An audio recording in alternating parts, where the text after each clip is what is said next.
Hello po! Nagpa-rhinoplasty pala ako dito sa Thailand. Ito pala yung araw na nakaschedule ako sa clinic. 6 years na teacher na pala ako dito sa Thailand. So sa araw na ito, isa-share ko sa inyo yung rhinoplasty journey ko. Mga bandang hapon na pala ito, mga alas 3 po kasi nga galing pa po ako ng school. Kaya inantay talaga ako nito ni Doc. Special thanks talaga sa doktor ko. Hindi halatang kinakabahan na yan. Ayan, binibipi na po tayo. Syempre, madami tayong pepermahin. Perma dito, perma dyan, perma doon. Ganun lang. Ngiti-ngiti pa yan. Oh, special thanks Carawin Clinic. Hindi talaga halatang kinakabahan na ba? Napainom pa nga ng tubig. Sa mga oras na ito, hindi ko din talaga po alam kung ano yung nararamdaman ko. Super na-excite ako, na kinakabahan na. Ewan.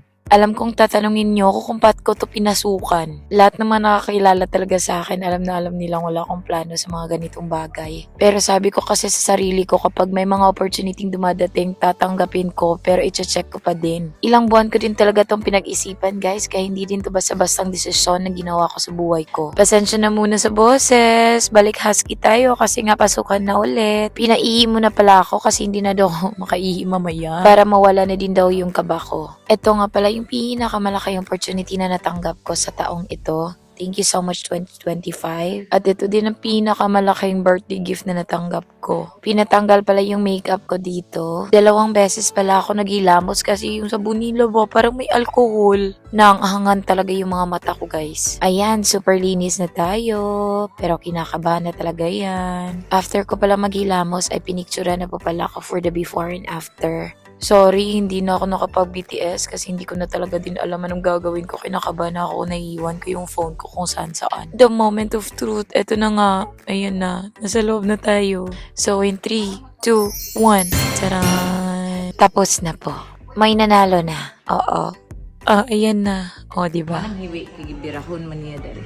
Hiwi ang ilo. For the explain, parang hindi nagpa-surgery. Ang layo ng mukha ko. At eto na nga, ina-explain na sa akin yung mga bawal at yung mga dapat.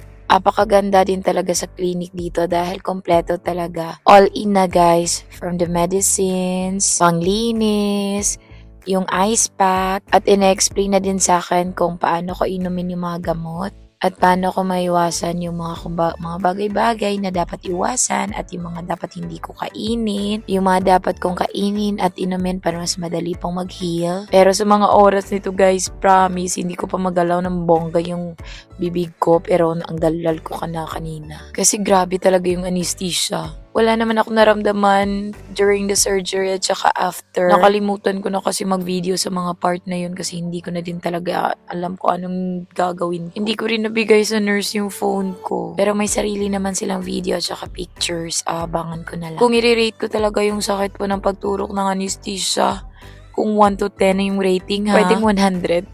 Ang sakit po talaga, dun lang talaga. Napaiyak po talaga ako sa pagturok ng anesthesia. After the surgery naman, para lang akong nahihilo kasi nga yung sa anesthesia din yun effect. Nai-excite ako kung anong sasabihin ng buong pamilya ko at yung mga kaibigan ko kasi konti lang pa talaga nakakaalam. Ang pangit patignan ng ilong ko dito pero hindi ko in-expect yung result, guys. Ilong pala ni Loisa yung pinakita ko kay Do. Bongga ng inspiration ba? Syempre, lifetime na to. Salamat ulit, Carawin Clinic. First night at first dinner ko, sigurading may mag-aalaga sa'yo. Before magpa-rhinoplasty, dapat may jowa ka talaga. Para may tagalaga ka. Hihi. And here's the 10th day after the surgery. Oh my God! Nakikita ko na yung Lois Andalio na ilong. Super worth it yung sakit. Promise. Super nahirapan talaga ako sa pag-toothbrush pero hindi pwede kasi nga naka-retainers ako. Medyo mataba pa po yung nose natin kasi nga meron pa po yung swelling kaya kailangan ko pa po talagang mag-warm patch at saka yung ice pack din. Abugbog pa talaga yung mukha ko dito at may stitches pa po yan sa loob ng ilong ko. So check for my other videos for the first day and so on. So yun lang po, share ko lang.